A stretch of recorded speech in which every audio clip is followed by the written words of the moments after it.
Good day everyone, especially to you, Dr. Ria Kibir. I'm Hannah Brett Alpracha from BSHM 3A.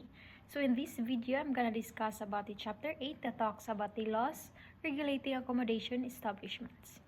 So according to Farid Skokir, former general manager of Hyatt Regency Manila, that it says that hotels nowadays simulate the ambience of home away from home. Thus, it should be clean, comfortable, functional, and safe. So for the learning objectives of this topic, first is to identify the laws affecting the accommodation sector, identify the rights of hotel guests, and also lastly, explain how quality and safety standards are maintained by hotels and similar establishments by meeting minimum requirements of the law. So for the introduction, the Philippine tourism industry needs to improve to compete with neighboring countries. A study called Effects on Competitiveness of the Philippine Tourism showed that being competitive means offering better services than other destinations. The study used rankings from the World Travel and Tourism Council based on 8 factors, and that would be competitiveness, human resources, infrastructure, environment, technology, openness, and social resources. The Philippines ranked highest in human resources, showing that the good quality of its workforce, second in price competitiveness, and third in infrastructure, which includes roads and transport. However, tourists also consider safety and security when choosing a destination. Because more tourists are visiting the country, the Department of Tourism wants to build 20,000 more hotel rooms in order to reach the goal of 5 million tourists by 2010. From 2003 to 2007, hotel room occupancy, especially in Metro Manila, is increased. This shows that hotels are very important when it comes to tourism growth and also must follow laws like National Building Code, security rules, and guest registration. So let's go to the nature and description of the business. We have the law that the business entities engaged in the operation of tourist accommodation establishments may be organized as a single proprietorship, a partnership, or corporation. So these establishments includes hotel, resort, tourist inn, apartment, pension house, and lastly the motorist hotel or motel. So for the first one is the hotel. So hotels are classified into 4 main categories based on their facilities and services. The first one is the deluxe class, or which is the 5-star, first class 4-star, standard class 3-star, and economy class 2-star. So these classifications help travelers choose accommodations that match their preferences and budget. So for the classification is based on several factors including location, bed, which is accessibility and surroundings of the hotel, bedroom facilities and furnishing, where the size and quality of rooms, beds, and furniture. And we also have the front office or the reception service, where it is where efficiency and quality of guest services. We also have the housekeeping standards, where the cleanliness and maintenance of rooms and common areas. And also we have the food and beverage service, where availability and quality of dining options. And next is the recreational facilities, where amenities like swimming pools, gyms, and sports facilities. We also have the engineering and maintenance, where quality and upkeep of hotel infrastructure. Also, we have the service and staff, where training and hospitality of hotel employees, general facilities, where features like parking spaces, conference rooms, and medical clinics. And lastly, we have the special facilities, where additional services such as airport transfers and business centers. We also have the hotel classifications and examples. We have the first one, the deluxe hotels or the 5-star hotels. So these hotels offer the highest level of luxury, comfort, and service. The examples are the Peninsula Hotel in Makati City, the Hyatt Hotel and Casino in Manila, and the Bellevue Hotel of Muntinlupa City. And also we have the first class hotels or the 4-star hotels, which is high quality hotels that provide great comfort and excellent service. For examples is the Bayview Park Hotel of Manila, Linden Suites Hotel of Pasig City, and the Waterfront Hotel and Casino of Cebu City. We also have the standard hotels or the 3-star hotels, which is comfortable accommodation with essential services at reasonable prices. The examples are Days Hotel from Batangas City, Palm Plaza Hotel of Manila, and Grand Mansung Sing Hotel of Davao City. And lastly, we have the economy class hotels or the two-star hotels. It is the budget-friendly hotels that provide basic lodging and services. The examples are Hotel Las Palmas of Manila, City Savers Hotel of Quezon City, and also the Orchid Garden Suite of Pasay City. So let's go to the second one, which is the resort. So for the resort classification in the Philippines, resorts in the Philippines are categorized based on their location and environment, including the first one is the beach resorts, where it is located along or near the coastlines of seas and oceans. Examples are Boracay Regency Resort of Aklan, Hilton Cebu of Mactan Island, and Dos Palmas Resort of Palawan. The second one is inland resorts found within towns or cities offering leisure and relaxation. The third one is island resorts, where it's situated on natural or man-made islands. Lake view or riverside resorts were located near lakes or rivers, often offering water activities. And this next one is the mountain resorts were found at or near mountains, offering cool climates and scenic views.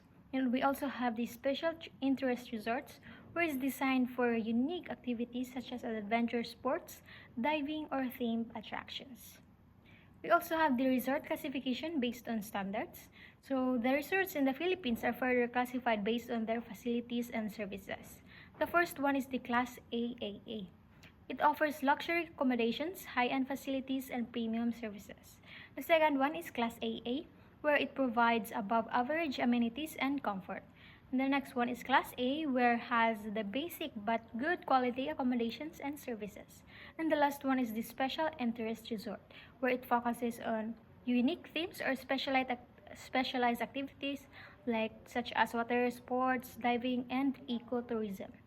So for the factors of resort classifications, so resorts are classified based on location and environment, parking facilities, facilities and accommodation, public washrooms, sports and recreational facilities, conference or the convention facilities, employee facilities, and also the lounge and reception counter, and lastly, the lightnings, furnishing, and ventilation. So the simple rules for running a resort. So resorts must always follow proper cleanliness and safety rules based on the Philippine Code on Sanitation. So they must have enough trained lifeguards certified by recognized safety organizations, and security must be available whenever there are guests, and a doctor should be on call or full-time, depending on the resort size and location. Trained first aiders must be present, and also the first aid kits and life-saving equipment should always be ready. So for the swimming safety, beach and lakeside resorts must place buoys to mark safe swimming areas, and where beach swimming is not allowed after 10 p.m., and a sign must be posted to inform guests. Night swimming in pools is only allowed if there are lifeguards on duty and the area has proper lighting, because resorts must also post warning signs in important places in order to inform guests about dangers like strong currents, deep waters, and rocks. Because certain activities are not allowed inside the resort. Pets and animals cannot swim in the beach or pools. Net fishing and washing fish nets are strictly prohibited in beach resorts. Street vendors are not allowed to sell goods inside the resort in order to maintain a peaceful environment for the guests. Littering is strictly prohibited, and resort owners must ensure cleanliness at all times, because resorts can be built within 5 kilometers of any factory or plant that causes pollution. So let's go to the third one, the tourist inn. So a tourist inn is a small hotel that provides simple and affordable accommodations for travelers. It usually offers basic rooms, beds, and some services like food and drinks. Tourist inns are often found in tourist areas and are a budget-friendly option for short stays. And the next one is the apartel, whereas an apartel is a short for apartment hotel, is a type of accommodation that combines a hotel and an apartment, and it offers hotel services like cleaning and reception, but has rooms with a kitchen, dining area, and living space like an apartment. So apartels are good for long stays because guests can cook and feel at home while enjoying hotel convenience. So the next one is the pension house. So a pension house is a small and affordable lodging place that offers simple rooms for travelers, workers, or students. It is like a budget hotel or guest house, or usually with basic amenities such as beds, bathrooms, and sometimes meals. Pension houses are common in cities and provinces, providing home-like stay at a lower cost. And the next one is the motorist hotel or the motel. A motorist hotel, commonly known as a motel, is an establishment that provides temporary lodging, primarily catering to travelers and motorists. Aside from meeting the minimum standards for establishments, operation, and maintenance, motels are required to comply with additional regulations in order to ensure proper documentation for their guests.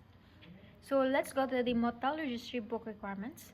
All motels must maintain a motel registry book which records essential details of each guest. The required information includes the full name, address, and the number, date, and place of issue of either a residence certificate class A or a driver's license. So this regulation helps ensure accountability and proper guest identification. For the vehicle logbook and departure records, in addition to the registry book, hotel management is required to keep a separate logbook containing the plate numbers of all vehicles used by guests upon arrival and departure. Furthermore, upon checkout, the motel clerk must record the exact date and time of the guest's departure in the motel registry book. So these measures help maintain security and proper monitoring of motel guests. For the age restriction policy, motels are strictly prohibited from accepting guests under 18 years old, unless they are accompanied by a parent or guardian. So this policy is enforced to prevent minors from staying in motels without appropriate supervision. So some examples of hotels are the Wise Hotel, Sogo Hotel, and the Victoria Court. And some examples of apartals, serviced apartments are the Ascot Hotel, Century Citadel Inn, Makati Execute Palace, and example of pension houses are the Malay Pension, Pension Natividad. For the accreditation of accommodation establishment by the Department of Tourism, so the accreditation by the Department of Tourism is not mandatory, but it offers advantages for businesses in the hospitality industry because establishments seeking accreditation must submit an official application along with the required documents in order to ensure compliance with industry standards. So for the application requirements, it needs for the corporation or partnership, SEC registration, bylaws, and business name certificate. For sole proprietorship, business name certificate. For financial record and employee details, also needs the employee details, some local permits, and additional documents that may be requested by DOT as needed. For the validity and cancellation of accreditation, the certificate of accreditation issued by the Department of Tourism is valid for 1 year from the date of issuance unless revoked earlier. Establishments must comply with all accreditation requirements in order to maintain their status. For the grounds for cancellation of accreditation may be cancelled due to false declaration or fraudulent documents used to obtain accreditation, non-compliance with conditions stated in the certificate, failure to meet required standards for operation, allowing illegal, immoral, or illicit activities within the establishment, and lastly, violations of the DOT rules, orders, or regulations from other concerned agencies. For the responsibilities of accommodation establishments must ensure due to diligence in hiring employees and serving customers. Failure to do so may result in legal consequences, as hotel keepers are obligated by the law in order to maintain proper service and management standards. For the legal accountability, negligence, and liability according to Article 1170 of New Civil Code, establishments are liable for damages if found negligent in fulfilling their obligation. Employee responsibility from Article 2180 of New Civil Code, owners and managers are responsible for damages caused by their employees while performing their duties. If an employee is negligent, the employer is presumed to have been negligent in hiring or supervising them. Shared liability of Article 2193 and 2194 Civil Code, both negligent employees and establishments, owners, or operators are solidarily liable for damages. For the National Code of the The National Building Code of the Philippines, or the PD 1096, enacted on February 19, 1977, was established to regulate building design, construction, use, occupancy, and maintenance. It was produced in response to the country's rapid economic growth or urbanization and increasing population, ensuring safety and efficiency in infrastructure development. So for the key features of this National Building Code of the Philippines, it provides modern technical guidelines for safe and sustainable building practices, regulates the design, construction, and maintenance of structures, and it also ensures the public safety and environmental protection in urban planning. For the next one is the laws on section 104, or the general building requirements. All buildings or structures, as well as accessory facilities thereto, shall conform in all respects to the principles of safe construction, must be suited to the purpose for which they are designed. Buildings or structures intended to be used for the manufacture and or production of any kind of article or product shall observe environmental safeguards. Buildings or structures and all parts thereof, as well as all facilities found therein, shall be maintained in safe, sanitary, and good working condition. So the next section is the section 105, the site requirements. The land or site upon which will be constructed any building or structure or any ancillary or auxiliary facility thereto shall be sanitary, hygienic, or safe. In the case of sites or buildings intended for use as human habitation or abode, the same shall be at safe distance as determined by competent authorities from streams or bodies of water and or sources of air considered to be polluted, from a volcano or volcanic site, and or any building considered to be potential source of fire or explosion. So for the discussion of the law, the key regulations enforcing the National Building Code. The enforcement of the National Building Code of the Philippines is supported by several laws, rules, and regulations that ensure safety, sanitation, environmental protection, and accessibility. So these laws set specific requirements for establishments and buildings, ensuring they operate within legal and safety guidelines. So below are the major laws that reinforce the building code. The first one is the Code on Sanitation of the Philippines, or the PD 856. So this law mandates that no establishment shall be open for public use without ensuring or securing a sanitary permit from the Department of Health. Establishment must provide essential sanitary facilities and comply with hygiene standards in order to ensure public health and safety. So for the key requirements of the Code on Sanitation of the Philippines, it needs adequate water supply and proper toilet and bath facilities. Cleanliness must be maintained at all times. So it should have regular insect and vermin control to prevent disease transmission. Animals, fowls, and pets must be housed separately from living quarters. Employees must secure a health certificate from local health authorities. Customers must be provided with clean linen such as bed sheets, pillowcases, towels, and napkins at all times. And lastly, rooms must be sanitized after each use, ensuring fresh linens and clean facilities before the next occupancy. The second one is the Ecological Solid Waste Management Act of 2000, or the RA 9003. So this law provides the minimum standards for solid waste management in order to reduce pollution and promote sustainable waste disposal practices. It includes penalties for establishments that fail to comply with the waste management regulations. The third one is the Fire Code of the Philippines, or the PD 1185. So the Fire Code ensures the building and establishments incorporate fire safety measures in order to prevent and control fire hazards. Owners, administrators, and occupants must comply with strict and fire safety regulations. For the fire safety requirements, so fire safety inspection must be conducted before granting permits for use or occupancy of building structures, installation of fire protection systems and electrical systems, storage and handling of hazardous materials. Also, the fire safety measures must be in place for industries dealing with flammable materials such as liquids, gases, and chemicals, explosives, fireworks, and highly combustible products, waste disposal, welding, refining, and other hazardous industrial processes. Building fire protection features are sprinkler systems, fire alarms, and hose reels for fire suppression. Fire-resistant walls and exits in order to contain fire and allow safe evacuation. Exit plans displayed on each floor to occupant awareness, prepare lighting and emergency exit signs in order to guide evacuations during power failures. And the fourth one is the Philippine Environmental Code.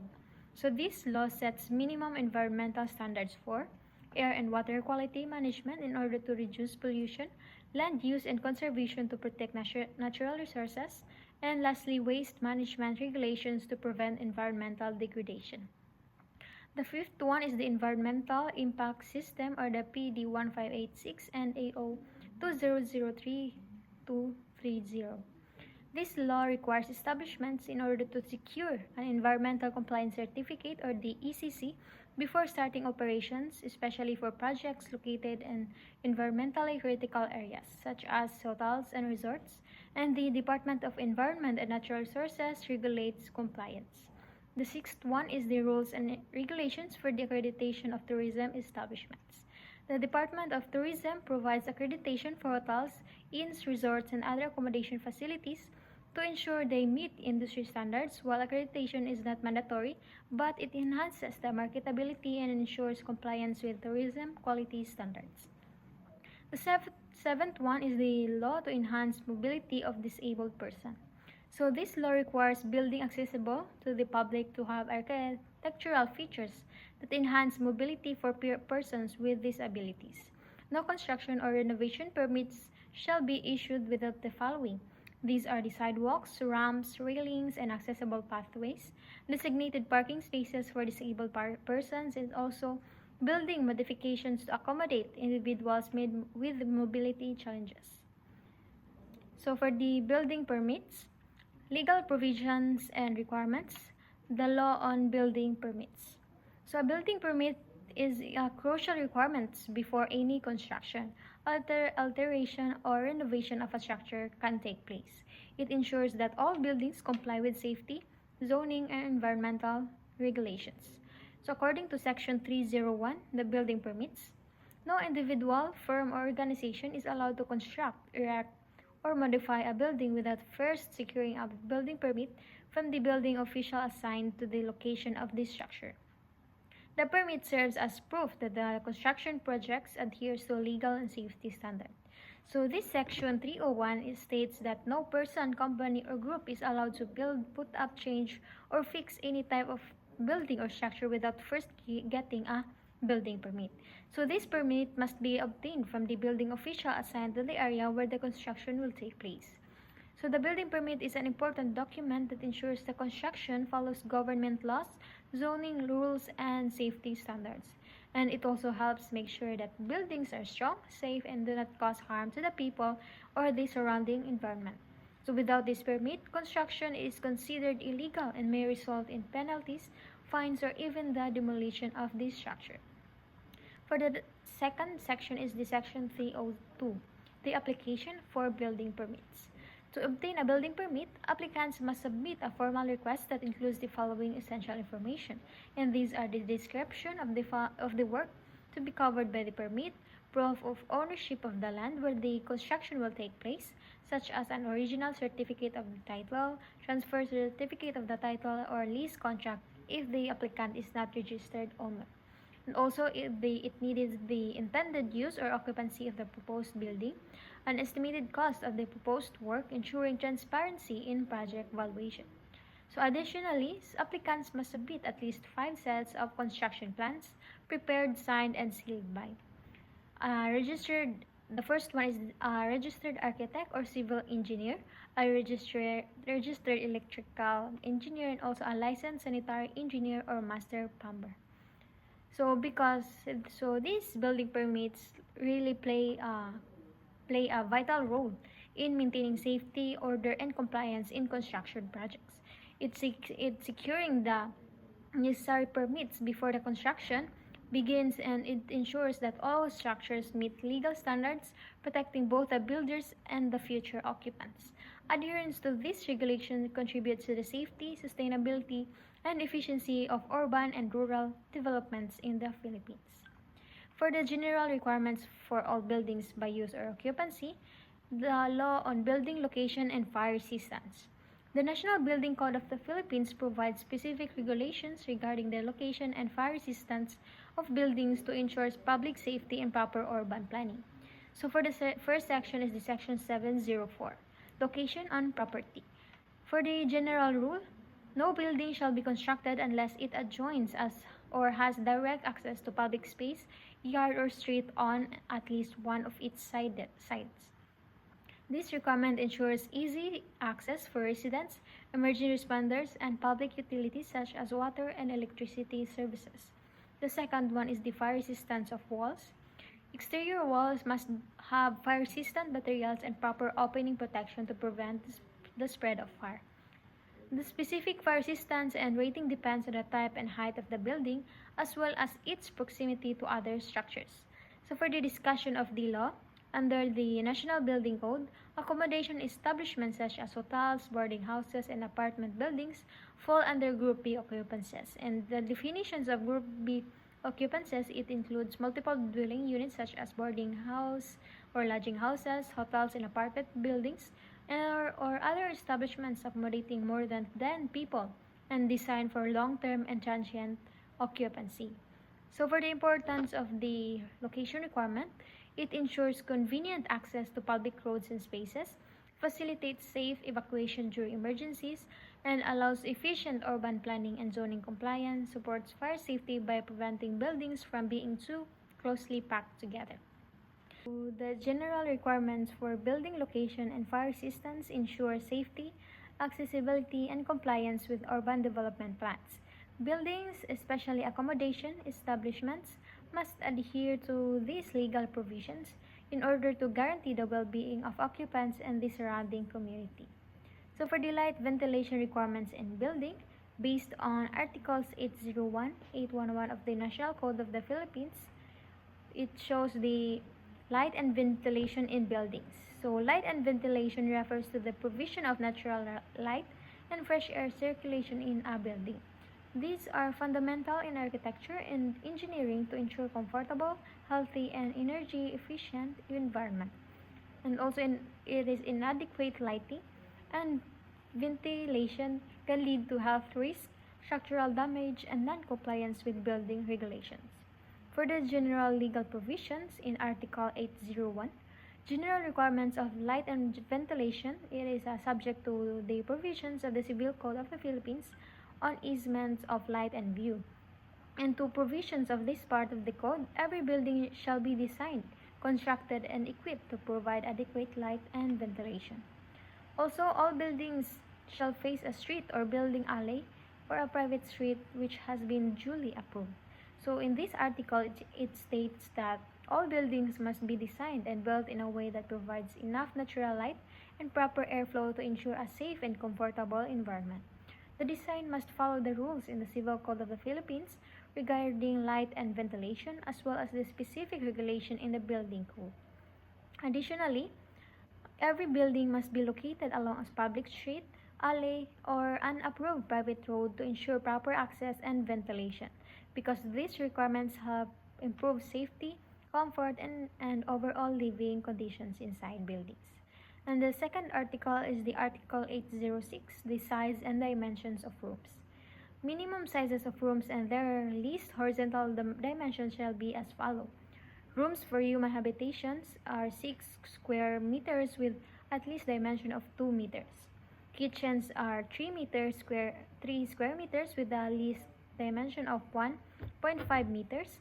And the third one is the bath and toilet, where 1.20 square meters with least dimension of 0.90 meter. So in this article, it sets the minimum size and dimensions required for different types of room in a building. The next article is the Article 807, the airspace requirements in determining the size of rooms. Minimum airspace shall be provided as follows. The first one is schoolroom is 3 cubic meters with 1 square meter of floor area per person. Second one is workshops, factories, and offices where 12 cubic meters of airspace per person. And third one is the habitable rooms where 14 cubic meters of airspace per person. So in this article, it sets the minimum amount of airspace required for different types of rooms in order to ensure proper ventilation and comfort. And the next article is the Article 808, the windows openings, where every room intended for any use not provided with artificial ventilation system as herein specified in this code shall be provided with a window or windows with a total free area of openings equal to at least 10% of the floor area of room. And such window shall open directly to a court, yard, public street or alley or open water courses. So in this article, it states that every room must have windows if there is no artificial ventilation system, such as air conditioning or mechanical fans. The total size of the windows must be at least 10% of the room's floor area in order to allow enough fresh air and natural light. And these windows must also open directly to an open space where this rule ensures proper airflow, prevents rooms from being or becoming too hot or stuffy, and promotes a healthier indoor environment. And the next article is the Article 811 or the artificial ventilation. Whenever artificial ventilation is required, the equipment shall be designed and constructed to meet the following minimum in air changes. And the next one is for rooms entirely above grade and used as bakeries, hotels or restaurant kitchens, laundries and other than accessory to dwellings and boiler rooms, not less than 10 changes of air per hour shall be provided.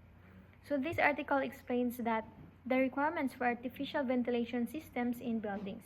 If a room does not have enough natural airflow, a mechanical ventilation system such as exhaust fans or air conditioning must be installed. The system must be designed to ensure proper air circulation for rooms located above ground level and used as bakeries, hotels or restaurants, kitchens, laundries, and boiler rooms. The air must be completely replaced at least 10 times per hour. This requirement helps maintain clean air, remove heat, smoke, and odors, and create a safer and more comfortable working environment. So for the importance of light and ventilation in buildings, in our residential buildings, it promotes health and well-being by reducing humidity and indoor air pollution. It also enhances energy efficiency by minimizing the need for artificial lighting and cooling. And also it prevents moisture, build up mold growth, and poor indoor air quality. And also in the commercial buildings such as hotels, offices, restaurants, factories, etc., it also the light and ventilation in buildings ensures compliance with safety standards for public spaces, reduces heat accumulation in workspaces, improving employee comfort and productivity. Also, it enhances the fire safety by allowing proper air circulation and smoke control. So let's go to the sanitation.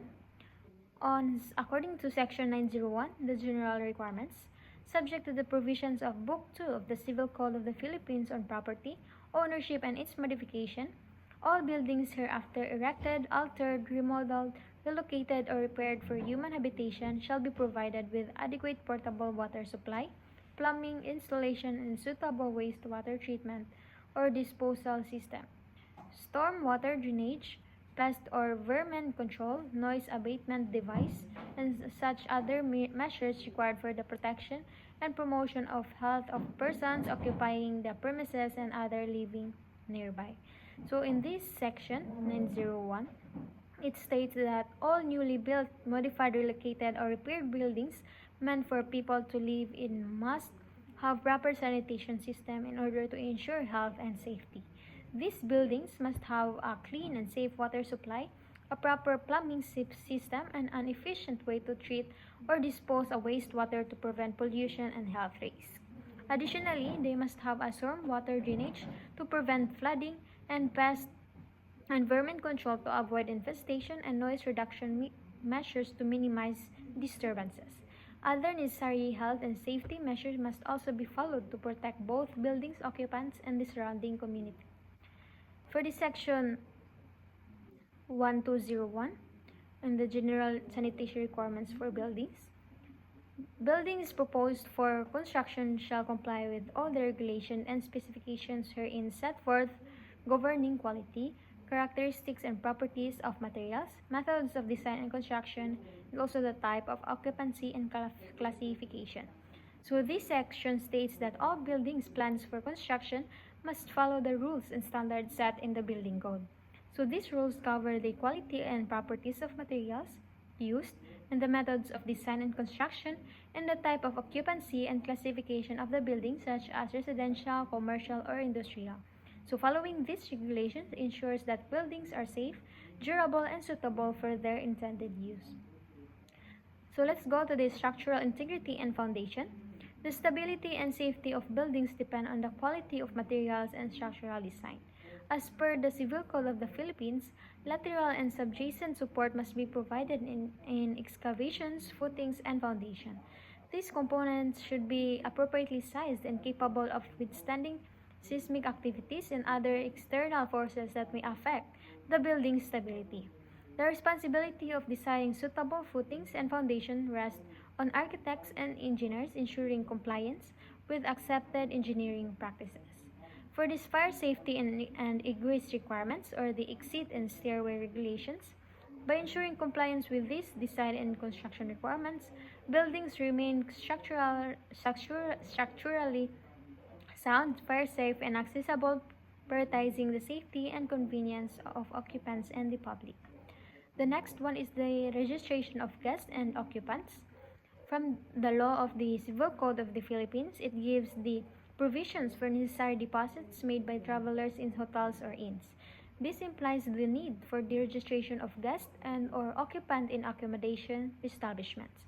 Accordingly, keepers of hotels or inns shall be responsible for the deposits given by the travelers or guests, provided notice was given with respect to the effects brought by these guests and that the keepers of hotels and inns have taken the necessary precaution prescribed regarding their safekeeping.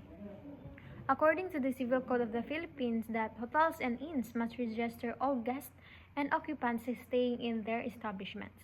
So this rule is important because travelers often leave deposits and valuables in the care of the hotel.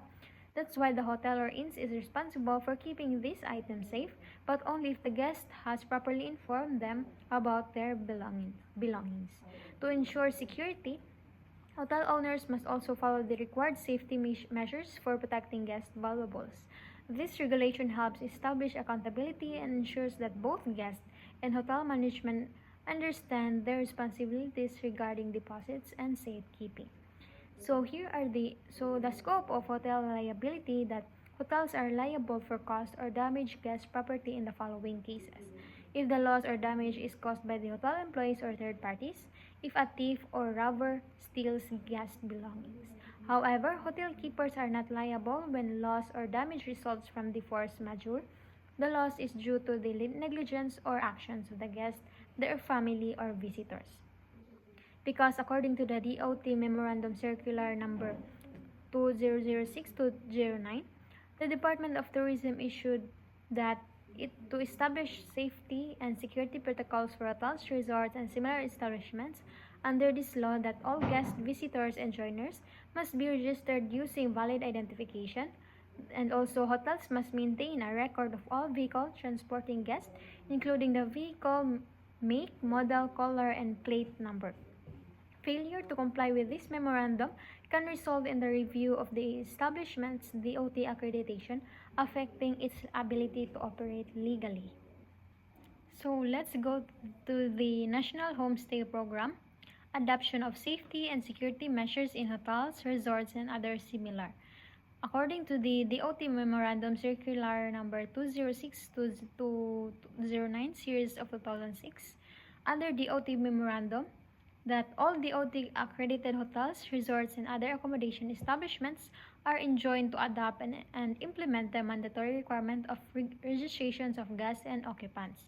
This is in line with the Department Trust of ensuring safe, convenient, and enjoyable stay and travel of both local and foreign tourists as mandated by Executive Order 120. Failure to comply shall be a ground to the review the accreditation of such establishments by the Department of Tourism. So this rule ensures that safety, convenience, and enjoyment of both local and foreign tourists, as stated in Executive Order 120. Failure to follow this requirement may result in a review of the establishment's accreditation, which could affect its legal status and ability to operate. This regulation helps maintain security, proper record keeping, and accountability in the tourism industry. So for the National Homestay Program, in the accreditation requirements, to be accredited by the Department of Tourism, homestay sites must meet the following minimum requirements. And these are there is a prevailing peace and order situation in the area, there are existing natural and man-made attractions in the community, site is easily accessible to tourists and with existing transportation services, good road condition, and other basic community infrastructures. The host community is willing to join the National Homestay Program, and there is a dearth of commercial accommodation facilities in the area to service tourists.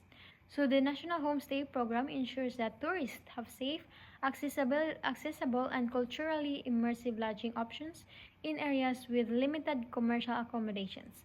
By meeting the DOT's accreditation requirements, communities can provide a unique and welcoming experience while promoting local tourism and economic growth. So for the home facilities requirements, structures are durable building materials and are in good, presentable condition. The surroundings are pleasant and healthful. There shall be at least one adequately furnished guest room to accommodate paying visitors. The following shall be available, like extra beds, adequate lighting system, running water, or if not available, adequate supply of water, clean and well-maintained toilet and bathroom facilities, meals and reasonable rates, and also electric fan or other means of ventilation. So the home facilities requirements ensure that homestays provide a safe, comfortable, and hygienic environment for tourists. By maintaining durable structures, pleasant surroundings, and essential amenities such as clean water, proper ventilation, and well-maintained guest rooms, homestays can offer a quality lodging experience, and these standards help promote hospitality, convenience, and overall satisfaction for visitors. So for the waste management guidelines, under Presidential Decree Number 1152, also known as the Environmental Code of the Philippines, the dumping or the disposal of solid waste into the sea and any body of water in the Philippines, including shorelines and riverbanks, where these wastes are likely to be washed into the water, is prohibited and might be a ground for the non-renewal of license to operate within the local government unit concerned. So in the Presidential Decree Number 1152, it strictly prohibits the dumping of solid waste into bodies of water in order to protect the environment, because by violating this law can result in penalties and may lead to the non-renewal of business licenses by the local government. And this regulation ensures that preservation of marine and freshwater ecosystems while promoting responsible waste management. And the last one is the safety and security guidelines. The DOT Memorandum Circular Number 2006-209, Series of 2006, it constitutes the adoption of safety and security measures in hotels, resorts, and other similar accommodation establishments. Because in the memorandum, it requires hotels, resorts, and similar accommodation establishments to adopt safety and security measures to protect the guests and ensure a secure and comfortable environment for both local and foreign tourists. One key requirement is the mandatory registration of guests and occupants, which helps in monitoring and ensuring accountability within the establishment. Compliance with these measures is crucial, as failure to do so may result in the review or possible revocation of DOT accreditation.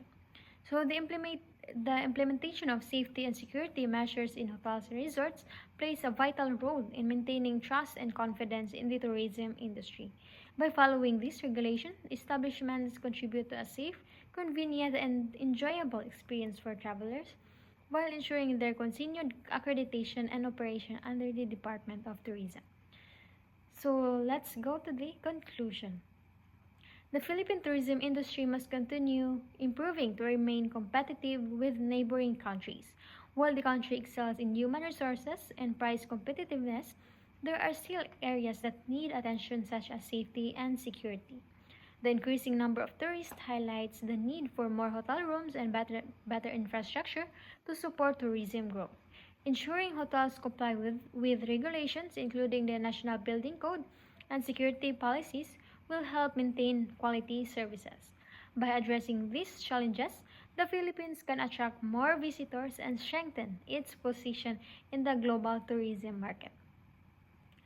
And that would be all for the chapter 8 that tackles about the laws regulating accommodation establishments.